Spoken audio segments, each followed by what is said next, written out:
wait for Eli, come here. Come here, right here. Good job. So I want to wait for a moment of quiet before I like cue him to do something else. Okay. Right here. Eli. Right here, baby. Good job. Because I don't know if you noticed that, but he barks and then he runs back, which isn't necessarily. And I think I've almost trained him to do Eli, that come here. accidentally. Oh, it's super common. So this is the part of just breaking that chain for those dogs that are extra smart. I have one that Otis, the one that went through 5 homes before us. Like Eli, right here, can you touch?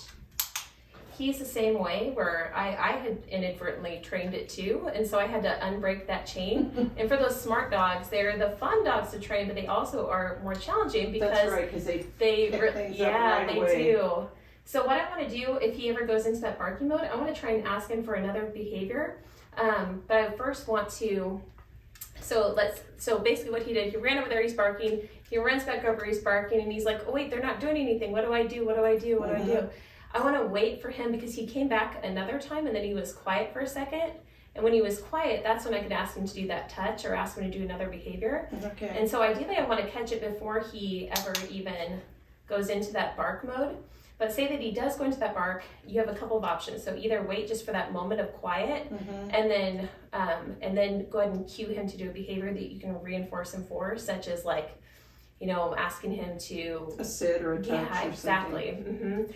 Or I want you to add in 2 different cues. So like for instance, ask him for a sit, then a down, then treat him. So that way we help to break it up That really further breaks away. it up. Yeah, we break it away further from the bark, if that makes sense. So because every cue is actually a reinforcer too. So whenever he barks and then he's barking and he runs back to you and he's like, it's almost like that demand barking, like, why aren't you paying attention? Like, That's why? right. Yeah. Where's my treat? Yeah, exactly. I quit. Yes, totally.